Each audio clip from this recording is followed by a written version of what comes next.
Welcome to the Golf Improvement Podcast, episode 113. Welcome to the podcast for golf lovers and enthusiasts who are looking to take their games to new heights. Dedicated to custom club fitting, short game improvement, and effective practice to improve your golf game. This is the Golf Improvement Podcast with your host, Tony Wright.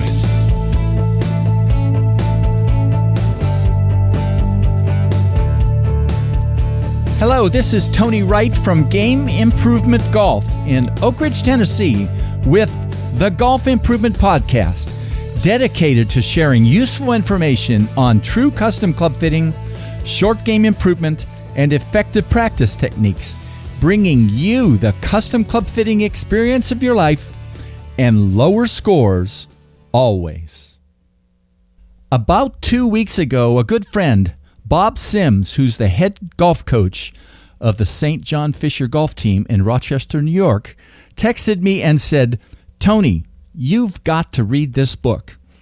And it's a book titled The Practicing Mind, Developing Focus and Discipline in Your Life by Tom Sterner. I immediately picked up the book and read it, and Bob was right. But a really neat bonus is that Tom Sterner loves golf. So I called Tom and asked if he'd be interested in doing an interview with me about his book, his journey to learning to play great golf, and the principles in his book that can be of value to you and your golf and your life.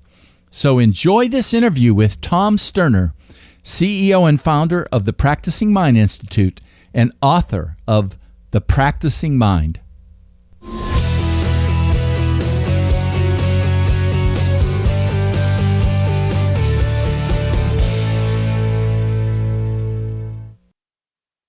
Hello, this is Tony Wright with episode 113 of the Golf Improvement Podcast.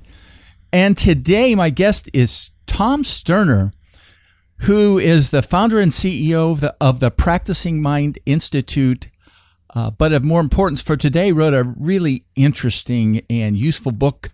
I guess it was in 2012, titled The Practicing Mind, Developing Focus and Discipline in Your Life. Prior to founding the Practicing Mind Institute, he served, well, I'm not going to tell you yet what he did, except to mention that he worked with a few interesting names like Van Cliburn, Pavarotti, Andre Watts, Ray Charles, and many more. But even more interesting related to his book is he loves golf, and he is an avid sailor and proficient golfer, as well as a musician and a private pilot. So we're going to delve into some of the things in his book, and with a particular interest in golf, which is, kind of what I do. So Tom, it's a delight that you agreed to do this with me today. Thank you so much. Well, thank you, Tony. It's great to be here, especially to talk about golf. There you go. Anybody that wants to talk about golf is a good candidate for talking with me on my podcast. Well, talk a little bit about what I view as your interesting personal story from a 25-year career as an expert concert piano technician and piano rebuilder, to writing the book, The Practicing Mind, and a little bit about how these are connected. Well, I started a piano technician business when I was in college, and because I was a musician who played several instruments, and I had already decided that the major that I was doing, which, believe it or not, was golf course superintendent.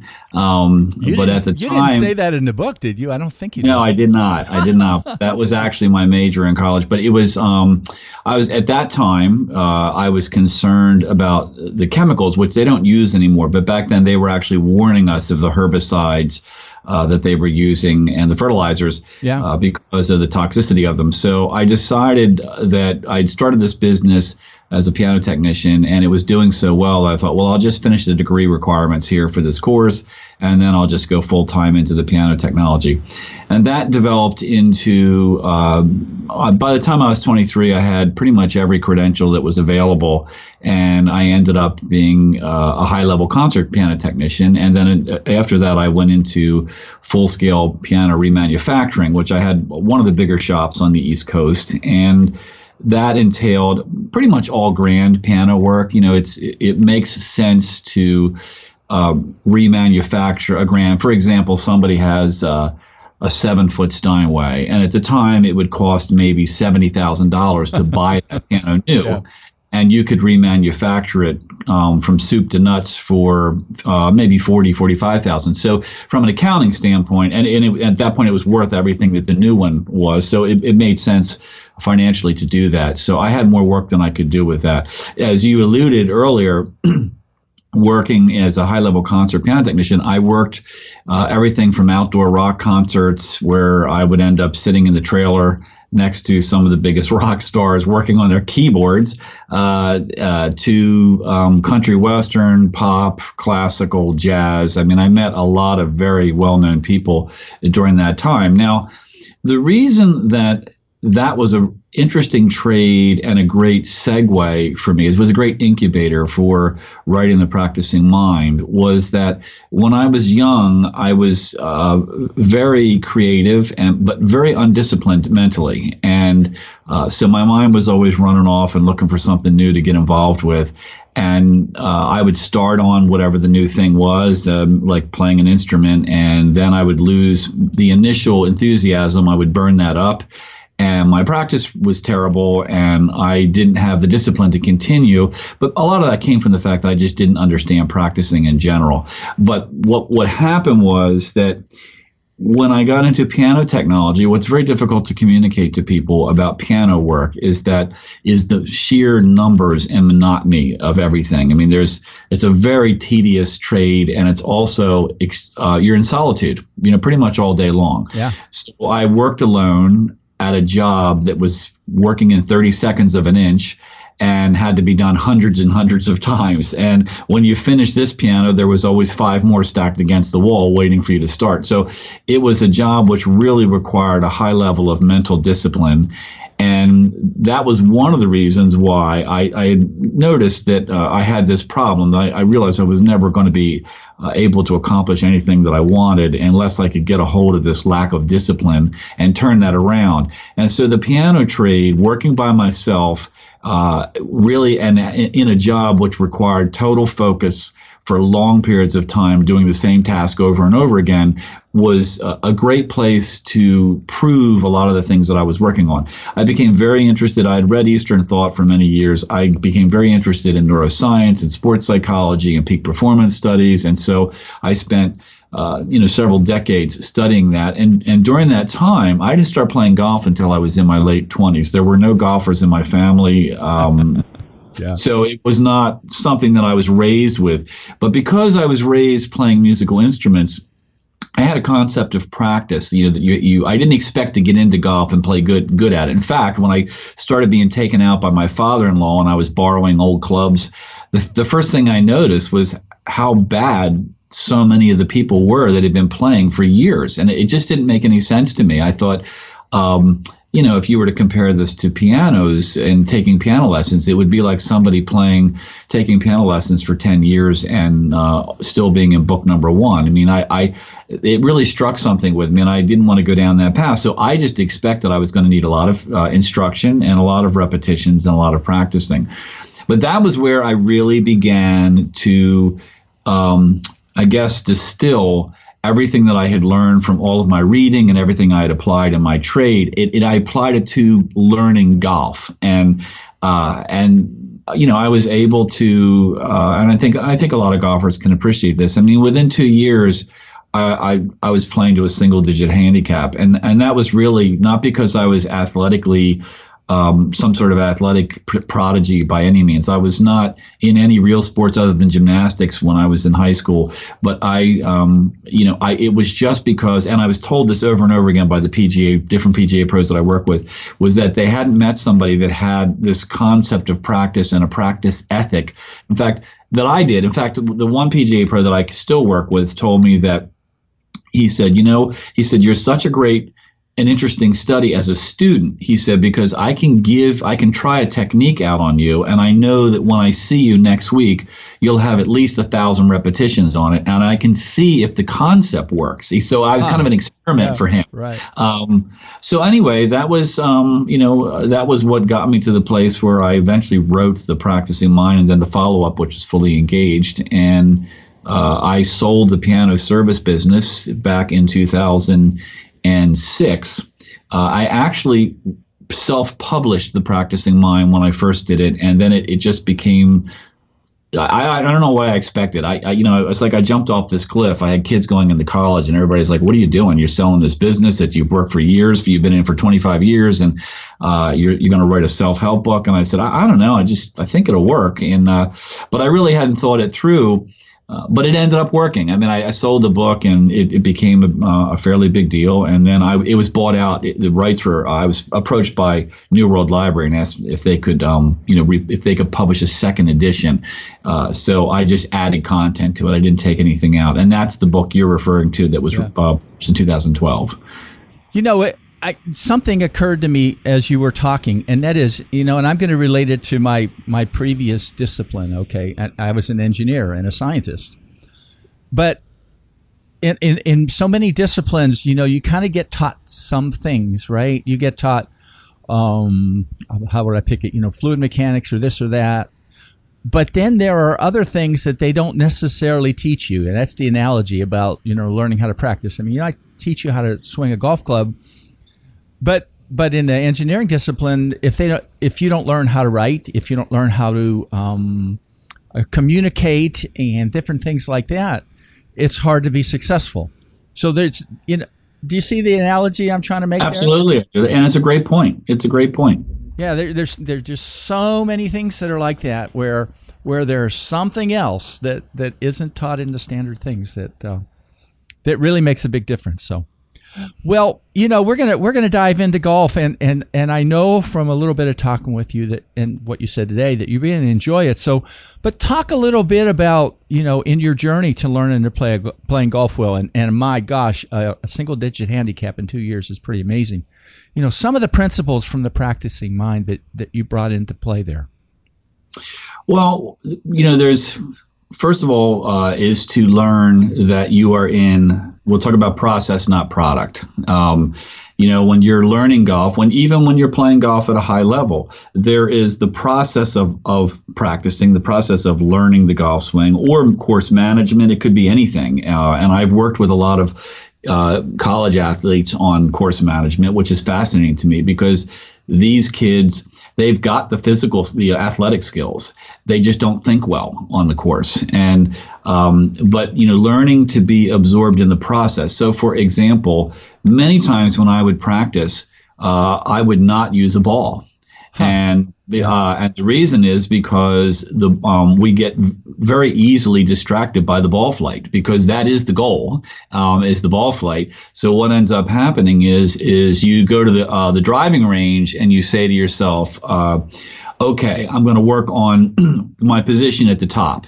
And so if you're, I would always tell people that, the brain learns very quickly as long as you don't overload it with tasks. So when you say to yourself, if I say to somebody, all I want you to do is grip the club. I just want you to grip the club 50 times a day. I want you to just take a club in your bedroom or in your basement or garage, just grip the club, let go of it, grip the club, pick another club up, grip the club, so that you habitualize the correct grip. It's very easy for the brain to habitualize that and for it to just become a natural thing that you don't have to think about. But if you try to learn the whole golf swing in one pass, then the brain gets overloaded and it gets full of swing thoughts, and that's when you got on the you can always see these people out on the course because they look like a statue. It takes them forever to take the club away because their brain is so loaded up trying to think of what to do on this pass. Yeah. So for me, I would take, if it was just going to be on the position of the top, I would hit the position at the top, and then I'd swing the club. Now, what happens when there's a ball there, and this is one of the reasons why I would practice a lot at home, is that's your intention when you start out, and then you get to the position at the top, and then you hit the ball, and because you're not really focusing on a golf swing, and you're not really focusing on ball flight, which is what you're not supposed to do. You're supposed to be focusing on this one position that you're trying to groove, but your mind sees the ball flight, and the ball goes off to the right or to the left, or you hit a low shot or something that it's ugly, and immediately you go, I wonder why that happened. I must be coming over the top, or and then this dialogue starts, and you start to get off the track. And so what I would do is I would discipline myself in my house, where I would break my swing down, and I would say I would stand in front of a mirror, and I would say I'm going to do 25 swings looking only at my feet. I'm not going to worry about what my knees or my hips and my shoulders are doing, because I'll get to them at a later part of this practice session. But right now, I just want my mind to focus on the feet. Now, I learned this from practicing musical instruments. You do it over, and you do the scale over and over and over again, and then the mind just gets it, and then you don't have to think about it when you're playing. It just becomes automatic. In fact, my piano teacher said to me, in order to be free in the art, you have to first to be a slave to the process. And that's what we're doing here. What a great phrase. In order to be free swinging the club and playing golf and seeing the shot and looking at the particular hole and saying, here's my strategy for this hole, and to be free to actually play the hole the way that your mind sees it, you have to first master the swing. And so for me, I looked at in each thing I did, first my feet, then my knees, then my hips, then my shoulders, then my arm position, and I would do each one at a time, maybe 25 to 40 times. And then at the end, I would do maybe 50 swings, just doing the whole swing. And then, I really got crazy with it. I would do things like, for balance, I would turn all the lights off in the room and put a movie soundtrack on in my head that was very pastoral. And I would listen to the tempo of the music and swing in the dark, which heightened my ability to feel my golf swing.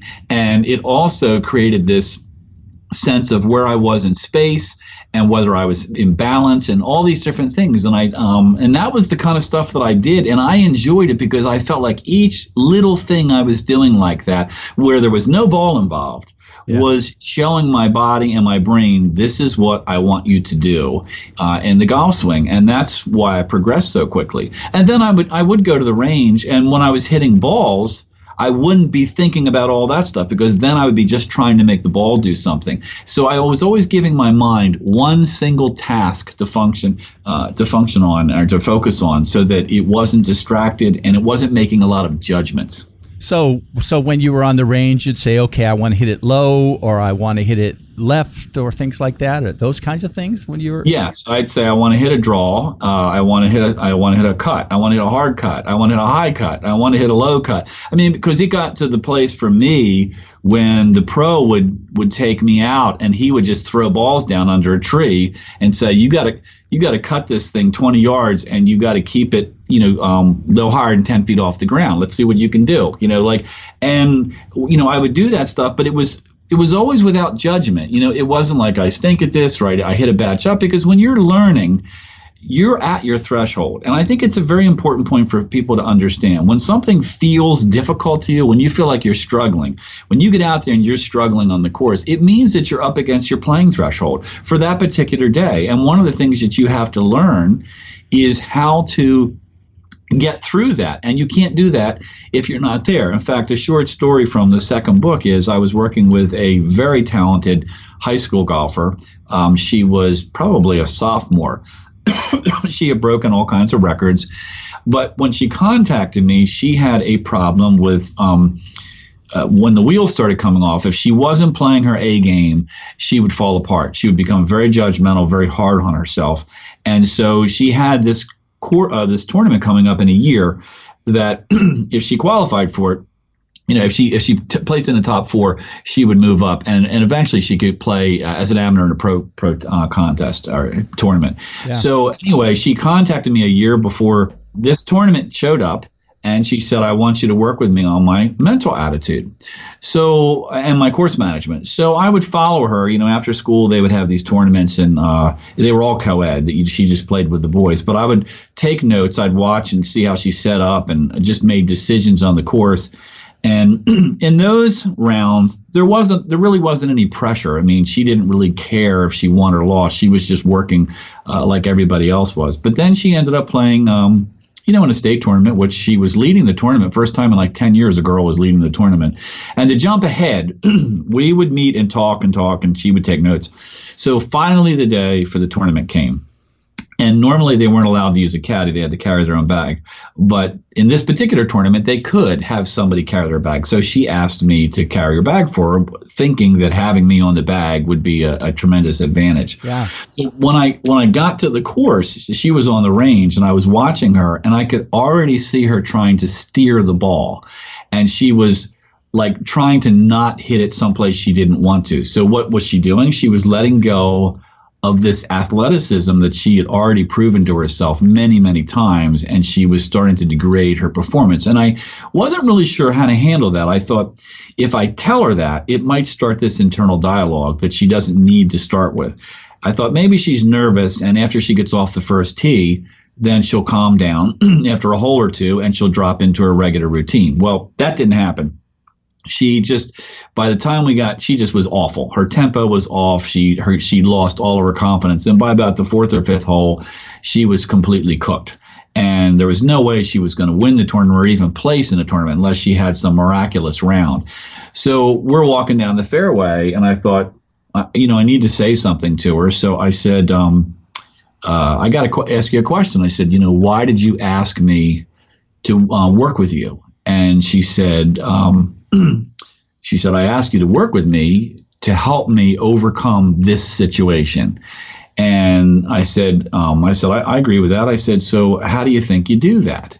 And she said, Tom, I don't know. She said, I have tried everything I know and nothing is working. And I said, I think you're misunderstanding my question. I said, how do you overcome the wheels coming off, leaking oil, not running on all cylinders, everything gone wrong? I said, how do you do that? And I said, I'll tell you how you do it. I said, you got to be in the place where everything is going wrong. I said, you are playing so awful, it's unbelievable. And I said, if you want to learn how to come back from playing awful in the middle of a round, you got to be playing awful. I said, if you want to learn how to play, I love that. Yeah, right. I said, if you want to play in the rain, right. Well, doesn't it have to be raining? You can't go to the range on a sunny day and practice playing in the rain. If you want to be good at playing in the wind, doesn't it have to be windy? I said, your weak point in your game is not your athleticism. It's your mind. When you don't play at your A game, I said, you implode because you lose all of your confidence, you lose your timing, everything. And I said, so in order for you to overcome that, you got to be in that place where everything has gone wrong. I said, and everything has gone wrong. I said, so do you realize what an opportunity this is? This is what you've been waiting for, is this particular situation to happen so you can execute everything that we talked about. I said, so right now, you're going to have to show me what you got. I said, you're going to have to turn this around. I said, forget winning this tournament. Take that off the table. Forget placing in this tournament. That is not going to happen. I said, but what could happen in this tournament is you still got about 12 holes left to figure out how to turn yourself around. And if you can do that, you will take that into every round you play. It'll bring confidence to you, and you'll know in the back of your head, I can turn my round around if I have to.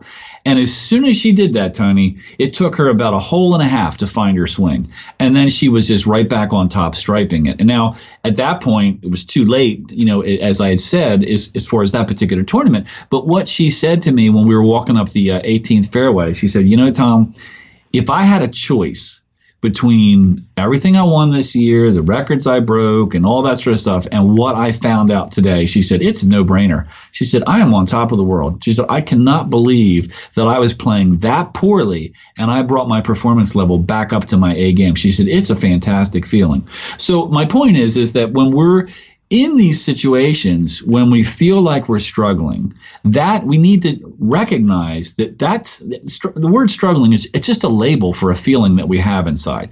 So when we recognize that feeling, that's when we can say, you know what? The reason I'm having this is because I haven't mastered this situation. You don't feel like you're struggling when you walk across the room because you mastered that. But there was a time when that was a struggle. So when you master something, it drops back into an easy routine.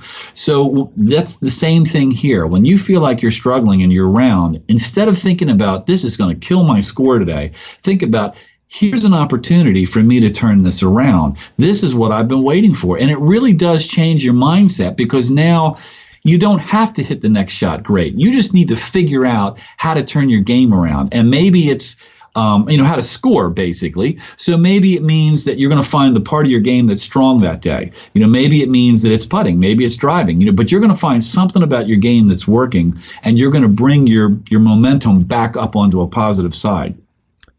That was such a fantastic 4 or 5 minutes of discussion. We could stop here, but we're not. but that's right. I mean, I'm personally, I wouldn't say I hope one of these days to shoot my age, right? But, my last couple of rounds, 74, 75, I'm 68. So it's not likely, but it's not impossible. But there are a few things, each time, and just, during a round where there's little mistakes, and how to embrace those mistakes while you're playing and get better from them is the key to moving up to a next step, right? Right. And you make an interesting point, when you say it would be unusual for you to shoot your age because you're 68, but the ball doesn't know how old you are, and neither do your clubs. That's right. And neither does the course. Yeah. So there really is. See, that to me is almost, it's like a scoring barrier. Yeah. What ends up happening. It's what we tell ourselves. I was working did a clinic for a group of high school golfers, and they were like seniors, and the kid who had won the club championship at the country club, so he had beat out all these men, and he was like 17 or 18 years old. Of course, he was the son of the PGA pro, but anyway, he said, let me ask you, I asked him 2 questions. I said, so why do you think it feels so good when you hit a bad shot, or when you hit a great shot? Why do you think it feels so good? And they're giving me all these different answers. I said, you're missing the point. I said, it feels so good because you've hit so many bad shots. I said, that's why it feels so good. I said, so when you hit bad shots, I said, everything is always relative to that. And I said, so the reason you like playing is because golf is hard.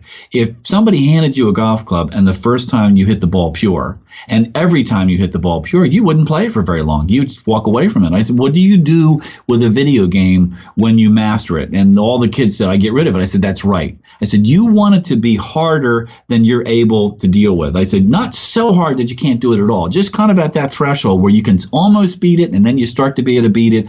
I said, that's what golf gives you. I said, and no matter how long you play it, you're never going to get to the point where the game isn't better than you. But you can always chase that, which is a great thing. Oh, yeah. But then getting back to what we were just talking about with the scoring barrier, which I think is an interesting point, and something that people need to think about, is that this one kid said, let me give you a scenario. He said, I'm winning the tournament. I'm on the 18th hole. It's a par 3. I have to hit over water. It's a par 4. I can either play or carry water and take that risk. He said, or I can play out to the left. He said, now, if I take the risk of playing over the water, I have a chance of getting a birdie. He said, now I got a 1-stroke lead. He said, that would give me a 2-stroke lead. He said, what do I do? He said, do I take that risk or do I play it safe? And I said, well, that could be a long discussion. I said, first of all, you'd have to know you're 1 stroke ahead, but where is the guy that's right behind you? Is he done playing? Is he on the 7th hole? I said, and how is he basically playing? Is that where he started the round? I said, so he, there's a lot of things you would have to take into account. I said, but I think the really interesting comment you made is, should I take the risk? Yeah. I said, so let's just ask yourself, theoretically, what club, how far do you hit a 7-iron? And he said, well, 165. I said, okay. I said, if I put you out in the middle of the fairway and told you were 165 to the green, I said, would you feel any risk there? And he said, oh, no. I said, well, if I told you had to carry water, and would you feel risk? And he said, yeah, I would. I said, so when you say risk, he said, what you're telling your brain is, go get me the swing that feels like I got a risk and that there's more. I said, your mind goes to the hard drive and says, he just asked me to go get the swing that he feels when he's hitting a risky shot. And he said, well, I never thought of it that way. I said, but that's what you're telling your brain to do. You've told it this is a risky shot. So that's the swing I want you to go get. I said, the brain is subconscious and all. It doesn't look at whether this is a yes or no or do or don't. It's just looking at what you're telling yourself, what the picture is, what the feeling is inside. I said, so if you were to step up to that shot and forget about the water and just think it's a 165 shot with a 7-iron, I said, it would be a no-brainer for you. And that's the kind of thing, and that's what I love about golf, because it gives the opportunity to look at so many different aspects of life, because that's something you can carry outside of the golf course. But just in a single round, there's so many things about yourself that you can learn and that you can practice. And it's all, it just comes as part of the round itself. Yeah. Well, let's dive on to and by the way, I'm not sure why I said this, but that's a topic for another time. I'm 69. I'm not 68. I don't know why I said that. Some of my favorite chapters in your book were the 4 S words, and actually you've talked about them a little bit without saying them already. And equanimity and the dock. Talk a little bit about those two sort of concepts, I guess. Well, DOC is is DOC, which is do, observe, correct. And when you're practicing, when you're playing, would be what you would want to achieve. We'll just relate it to basketball because it's a little easier to, it's an analogy that's a little easier to visualize. But so you look at a basketball player shooting a foul shot. When he shoots the foul shot, what does he do? Well, the first thing he does, which is he makes the shot. Then he observes the ball flight in relationship to the hoop. The hoop is fed back information to him. So then that information just kind of happens automatically in terms of his arm and wrist and hand action to create a ball flight that puts the ball through the hoop. So first he does, which is he makes the shot. Then he observes. And as he observes, he watches the ball. It ends up being through the hoop. It ends up hitting the backboard and bouncing off. It's too short. It's left or right. That's the observation. So then he makes a correction. He uses that data to make a correction on the next shot. Now, when that is executed optimally, there is absolutely no judgment. He just does, he observes, he corrects. It's a cycle that he goes through over and over again, because the judgment not only impedes, but it impedes performance. So if you look at that and you say, okay, let's suppose he's in a game situation and he needs to make 1 point for the team to win, and he gets 2 foul shots. And the first foul shot is left. He misses. Now the ball comes back to him. He slams the ball down. He verbalizes his disgust with himself. Is that going to help him put the ball through the hoop the next time? Or is it going to erode his performance? It's going to erode his performance because now he doesn't have access to his full consciousness in creating the next shot.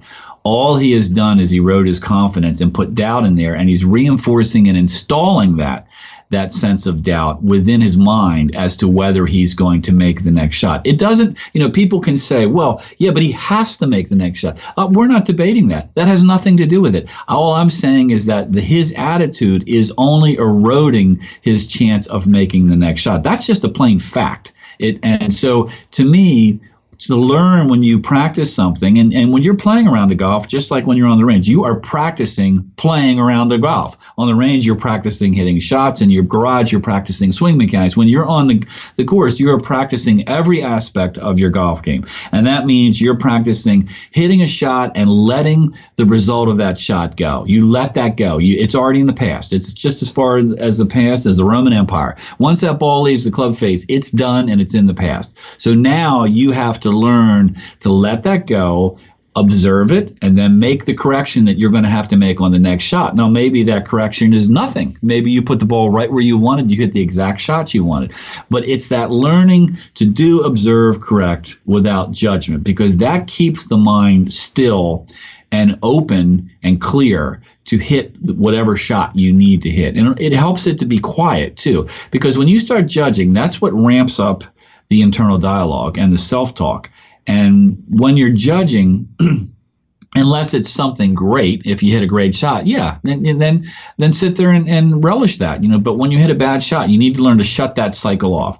And that's why I tell people, learn to analyze, but don't judge. Because analyzing always comes microseconds before the judging does. Because you can't judge something until you've actually analyzed it. Once you analyze that's right. Then it goes over into judging. And so if you can learn to just analyze the shot, I meant to hit that there, it went there, done. That's it. So, if you get into the why did I hit it over there? I can't believe I hit it over there. I told myself not to hit it over there. All that stuff there, all that does is fill your mind up and steal consciousness and energy that could be going into hitting a low percentage shot, which you might have to do the next time to get out of the situation that you've just put yourself in.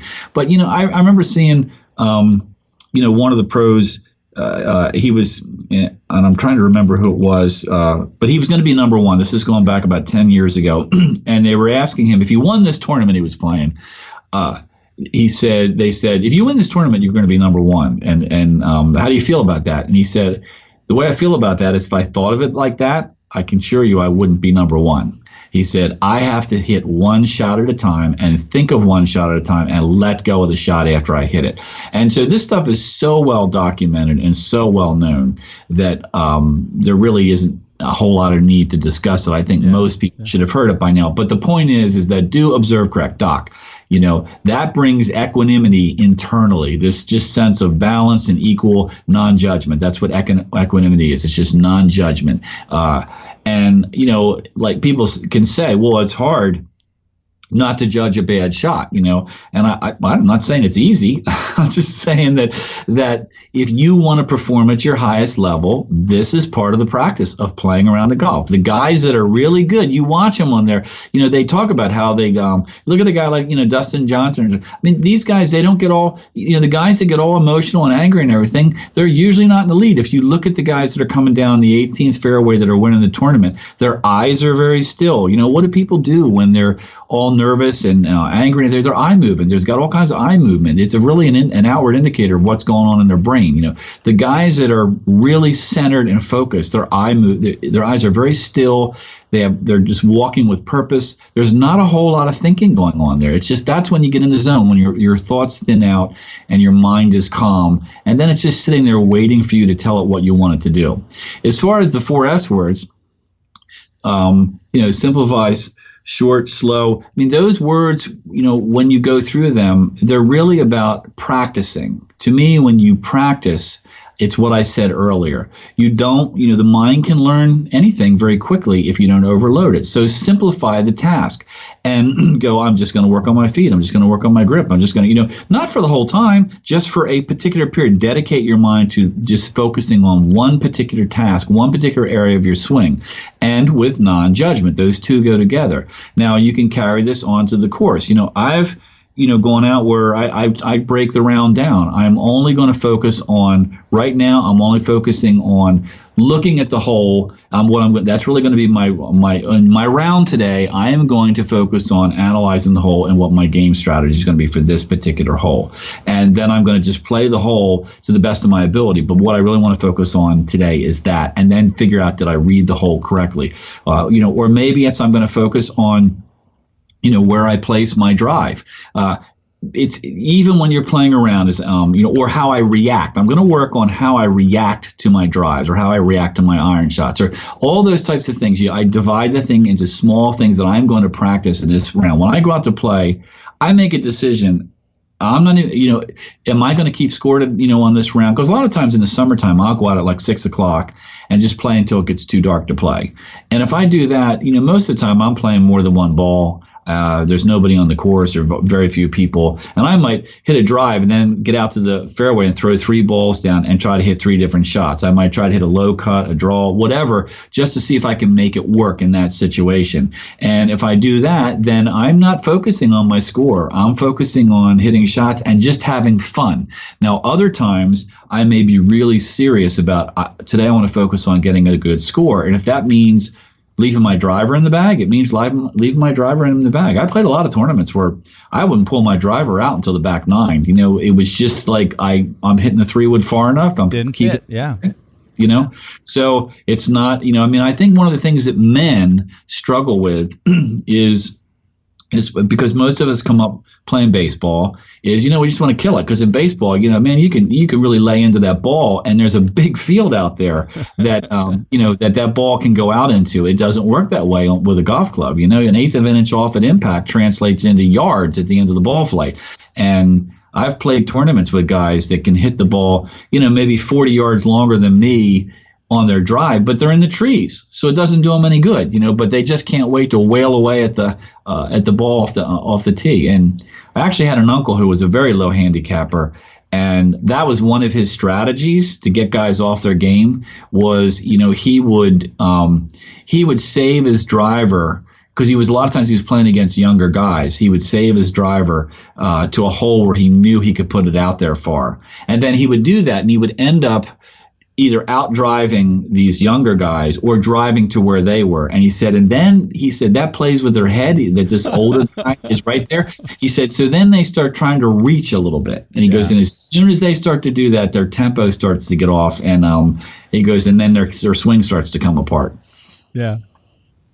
Well, the next question, I think, Tom, we actually covered some of it. And my friend Bob Sims, who first told me about your book, about some processes or step-by-step things for eliminating negative thoughts or their impact. But really, I think we kind of covered that with your earlier discussion. Is there anything more you want to amplify on that?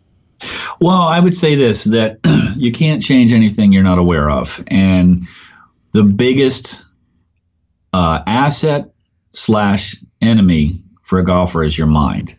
If you don't know what your mind's doing, then you have no control. And so what you'll find with all of these professional golfers is they spend a certain amount of time learning how to, I'll call it thought awareness training. You can call it other things. You can call it meditation. And some people get uncomfortable with that word because it's just a label for a process. And the reason I think people get uncomfortable with it is because it has been linked to religious connotations. But I tell people that that's really erroneous, because not that it has been linked to different religions, but it's because I look at meditation, what I call thought awareness training, because that's really what we're after here. It's like reading. It's a skill. And when you learn how to read, you can read an engineering manual, you can read a comic book, or you can read the Bible. It's just a skill that gives you access to other things. And so one of the thing that thought awareness training does is it teaches you to not be in your thoughts, which is what is the death of a golfer.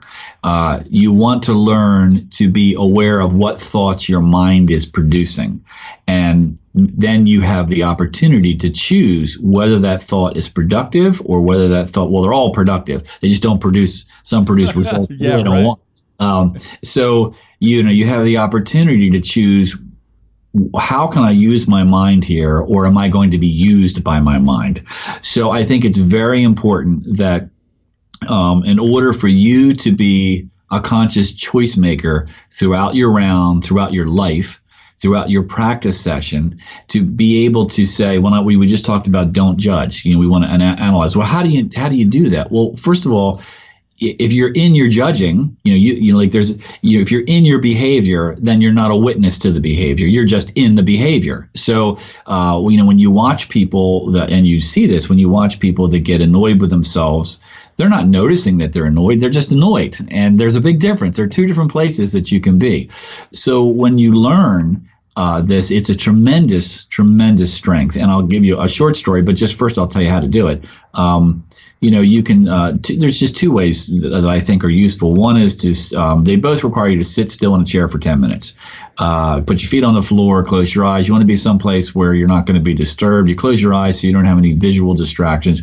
And you either watch your body breathe for 10 minutes, which is, the mechanics are really simple, or you say a short phrase. I'm a great golfer. It really doesn't matter what the phrase is. All you're doing is giving your mind a single task to do, because your mind doesn't like that. It gets bored very quickly and it says, I got this. So while you're doing that, I'm going to run over here and think about this report I got to do. 10 more things, right? Yeah. Right. And then, or I'm going to worry about this or be upset about something that happened yesterday. It doesn't like to stay in the future or in the present. And it doesn't like the simplicity of this. You're asking it to stop thinking. And by the way, this is very important because, all the neurosciences are showing that we are losing our attention span. We are losing our ability to focus our mind for any length of time. We're down to seconds now where we can really pay attention. And that's because of all the visual stimulus and the mobile, the media has a connection to us through our mobile devices and television and computers 24/7. So our mind is constantly being talked to and given information that it's processing. And so what we want is to learn to shut that off at will. So one of the things to do that, you have to first become aware of when it's going on.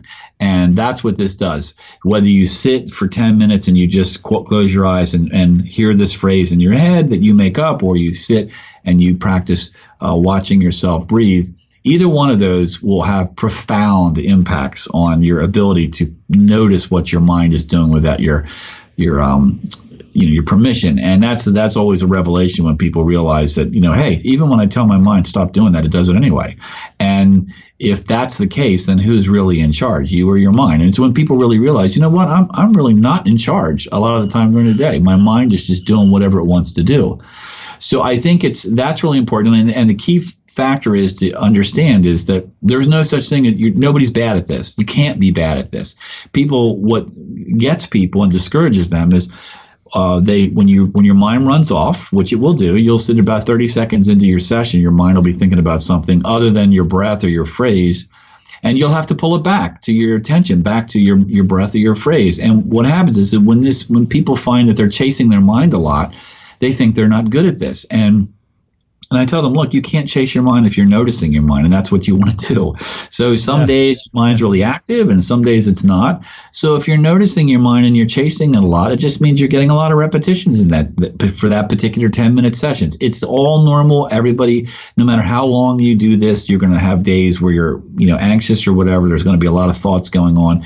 And that's going to mean you're going to get more repetitions. It's not a bad thing. Now, I'll just tell you this story of this it's a collegiate volleyball player that I've been working with. And she's been playing volleyball since she was in the 3rd grade. And she said, when she came to me, she said, my problem is my mind. She said, when I start out playing, it's like I'm kind of waiting to see if I'm going to play well that day. And she said, if I start out playing well, she said, then I have this confidence that I'm going to be playing well today.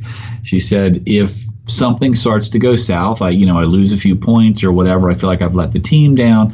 She said, then my performance starts to deteriorate. And so I told her that I wanted her, first of all, to practice this thought awareness training. I said, because what you're describing there is a thought. You have a thought, I'm not going to play well. It's just a thought. It doesn't mean you're not going to play well. It just means you're having a thought that is telling you you're not going to play well. So when you can separate yourself from that and you recognize, oh, here comes that thought. It's been happening since I was in the 3rd grade. It's just a thought. It's something that my mind has habitualized. I hit a few bad shots, I lose a few points. In my mind, I've got this behavioral habit that goes, oh, it's time for this thought to happen. I'm not going to play well today. I said, when you start to become aware that you're having that thought, you can use that thought as a trigger to bring you back into the present and confirm to yourself that, no, I'm not that thought. It's just a thought that my mind is producing because it has habitualized that procedure when I hit a few bad thoughts. And then you can say, I'm going to take my thought, I'm going to have this thought over here, which means my performance is coming back. Well, I saw her for 4 sessions. On the 3rd session, she started the thought awareness training right at the beginning. On the 3rd session, she told me, Tom, you're not going to believe this. I was playing and I hit a few bad shots, and that thought came up, and she said, I used it as a trigger. She said, all of a sudden, I wasn't in that thought anymore, because that was the terminology we were using. She said, I was watching that thought. I recognized it was just a thought. And all of this is happening because she's not in the thought and the emotional content of the thought. And she said, and I turned my performance around and played fantastic. She said, that's the first time in my life that I realized that I can be in control of my performance. She said, I always thought I had no control over it. It was just something that was, I either had my athleticism that day or I didn't. So this is very, very important stuff. Yeah, that's neat. It's almost like the earlier story too, about something that you could view as really a bad thing, right? Or if you're making a judgment, it's really like the most valuable and most important thing that could be happening to you at the time. if Right. you're in the right frame, right? Right. If we talk about the girl golfer that I talked about earlier, in the scheme of her life, that one round, it wasn't going to determine whether she got a collegiate scholarship. It wasn't going to really determine anything of in terms of a lasting penalty. It was just a round. There was a whole bunch of other girls playing in that round. She was going to have other opportunities to get, to be able to play as an amateur in a professional tournament. She had just become so attached to this goal of I've got to do well that it set her up for failure. And as you just said, as soon as she turned that around and said, you know what this is, what it isn't going to be is my ticket into a pro tournament. But what it is an opportunity for me to develop something that is really way bigger than that I'm going to use my whole golfing career. Fabulous stuff. Well, we're going to move on to the final question, okay? And basically, it's some final comments and final words, and this has been even better than I had hoped, Tom, so I really appreciate it. Any final comments for helping golfers enjoy their golf and their life more? But, when I sent you the question, I thought maybe talking about the flower question from your book might be a good thing to put in here. And, okay. Go ahead. Well, I can't stress enough how important this thought awareness training is, because you will use it in every aspect of your life. You'll use it at work. You'll use it with your kids. If you have kids, you'll use it in your marriage or your relationships. It's when you begin to become aware of what thoughts that your mind is producing, most of which are habits. They're thought habits that have been created over many, many years, and you become the conscious choice maker. You really empower yourself in a way that you didn't think of. And I would say this, that, it doesn't take very long, a couple of weeks of this, where you start to notice, and you can't stop this awareness from happening. It's just a byproduct of it. And it's great because it's free. It's free. It takes 10 minutes a day. So anybody can do it. I think it's really, really important. And they're trying to introduce this more into schools with kids, because the young kids are struggling so much with attention span, because they're being raised with mobile devices and everything from the time they're almost past toddlers. By the time they get into preschool, my daughter's a kindergarten teacher. These kids come in kindergarten, they've got smartphones. So this is a real concern for our future, because they're saying, like, our attention span now is down to about 8 seconds. Which is, I used to be able to read for several hours, and it's difficult to do that because everything in our culture is telling us not to do that. It's just asking our brain to process a whole bunch of stuff all the time. We call that multitasking, which we now know doesn't exist. It's really what they call switch tasking. Yeah. So what your brain does is it stops one process and goes to another. It just happens so fast that we think we're doing it, all at the same time. In terms of the flower, that was actually an essay that I wrote when I was in my early 20s. But the basis of the story is to ask yourself, at what point is a flower perfect? Is a flower perfect when it's a seed? Everything that it's ever going to be is all contained in that seed. Is it more perfect when it starts to germinate? Is it more perfect when it pokes through the soil for the first time? I mean, up until that point, it's been moving towards the sun. How does it know? It's got this intelligence that tells it where the sun is. It could grow down. Instead, it grows up and it breaks through the soil. But it's not very attractive. It's just like a green sprout that's there. Is it, is it perfect when it blooms, or is it perfect the way that at the end of the season, it basically goes back into a oneness with the soil? Well, the answer is that it's always perfect at being a flower at whatever stage it is at that point in its flower's life. And this is, a lesson that I think everybody needs to learn. And if we could take it, in the direction of golf, when you're playing golf, you're the perfect golfer for where you are at that skill level, because golf is a lifetime skill. It's a lifetime sport. So part of being a golfer is learning to deal with a bad round. That's a practice. That's part of the skill of being a good golfer and coming back from that. You're perfect. It's understanding that you're perfect at who you are right now with the amount of practice that you've had and the amount of experience that you've had. You're right exactly where you're supposed to be. And as I said, this carries, all through life. I tell people, everything is as it should be. And this is something that when I get in a difficult situation, I remind myself of. Everything is as it should be. If I'm feeling stressed, if I'm feeling struggle, it means that I'm not real great at dealing with this particular situation in front of me. And here's my opportunity that this situation is presenting for me to practice this situation. And that's what a flower is. It's just where I'm at is perfect. Even if I interpret it as saying I'm not good at this, that's just a comment. It's not a judgment as to my self-worth. It's just an awareness and an observation of, if I was better at this, I wouldn't be feeling this sense of struggle inside. Yeah. Well, that's a great way to end. And so I again want to thank you, because I know you've done a lot of interviews with lots of people, but I know everybody listening to this is really going to enjoy it. So I'm going to put links in the notes to your webpage, to where to get your book. I also put a link to the little video you did about the Practicing Mind on your page, and to your more recent book, Fully Engaged, which I haven't bought yet, but I'm going to buy soon. So, and we also need to get you to have it on audible.com sometime, but that's another story. I'll bet that's coming. So. It probably is. Actually, you can buy the audio version on the website. This has been a terrific interview, so thank you so much for doing it today. Oh, Tony, it's been great. I love talking about golf. Golf has been very valuable in my life. It's there's nothing like, I've been out on the golf course on an autumn evening, where the sun's gone down and the trees are ablaze and you're by yourself, and just watching that golf ball take off into a blue sky. I mean, you just can't replace it. It's a wonderful sport. Yep. Thanks again.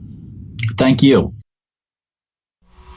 www.gameimprovementgolf.com.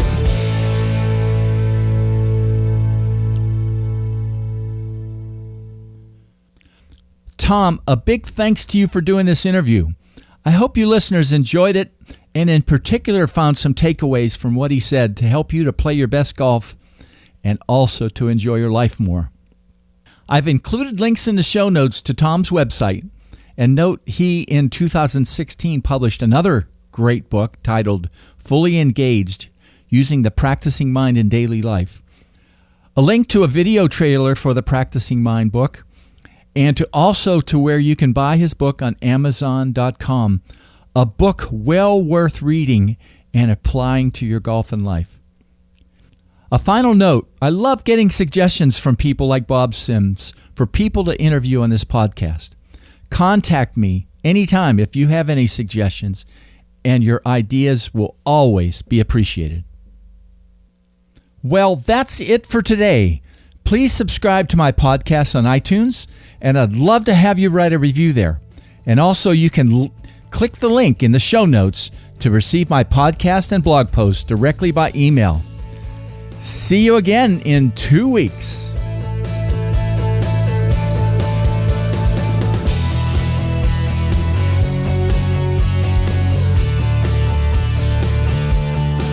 Game Improvement Golf, your source of information and inspiration to become an exceptional golfer now. www.gameimprovementgolf.com